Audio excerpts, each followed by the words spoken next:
Yes, welcome to Heroes of Mormon. We are going to continue our walkthrough here. We kind of showed how to do the initial setup. Each side has their 60 cards per deck. Each character starts with 8 cards in their hands. You go ahead and you fish out the 2 cards. The Lamanites fish out the city of Nephi, and the Nephites go ahead and fish out the city of Zarahemla out of the deck first. They reshuffle, and after that, they go ahead and the Lamanites go ahead and start the war.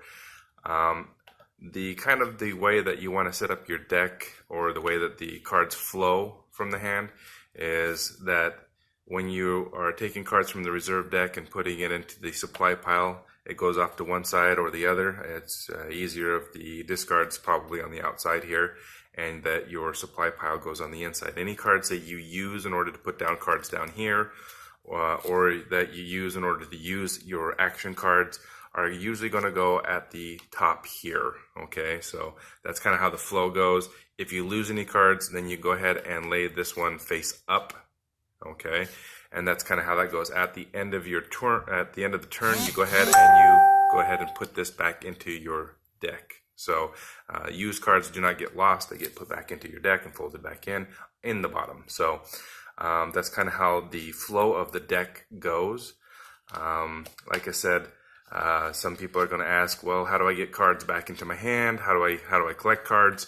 Well, the real answer to that is there's only one way to get cards into your hand, and that is through having cities on the table. Now, when you start off with this scenario with the city of Nephi and city of Zarahemla, each character has the ability to have up to the 3 and the 1 make 4, and then you get 1 for being the leader. So you get a total of 5 cards that go into your reserve deck, from your reserve deck to your supply pile. So you go 1, 2, 3, 4, and 5. That's how many you'd be, because you total the 3, the 1, and the 1 for being the captain. That is a total of 5. And being how this is the starting, the Lamanites would do the same thing for theirs as a start. Now, in this scenario, after you put cards from drawing the supply pile here, so once you draw from the reserve to your supply because of the cities, that is the first phase of your the game. The second phase is to go ahead and you can do what's called an attrition attack. No, there are no cards on the table, so we won't do that. I will do that in another segment.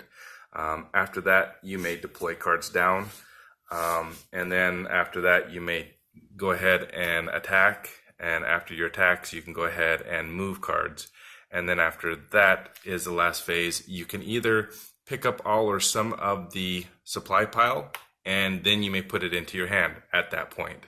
So it's completely up to you how you want to strategize, because sometimes in order to put down cards, you might need quite a few cards in order to put down the card. So for example, in this you have Alma the Younger.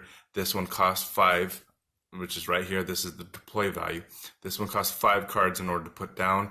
Since I have a total of 5 cards, it would take me all of my cards in order to put this guy down, which could still be done.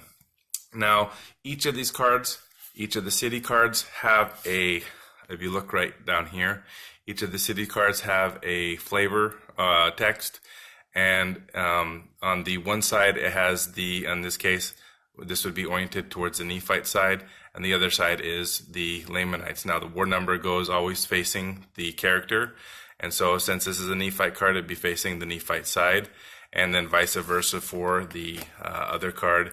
It would be, this number would be at the top and be facing that guy. So that's kind of how this works out, and this gives you what the card does for the Nephites, and this tells you what the card does for the Lamanites. Now, in this case, if you read the text, this one actually allows you to deploy each turn 1 time, 1 character for -2 of their deploy costs, which is a good thing to have. So know what your cards do, and kind of strategize accordingly. Okay, that does put the Nephites at just a slight advantage there.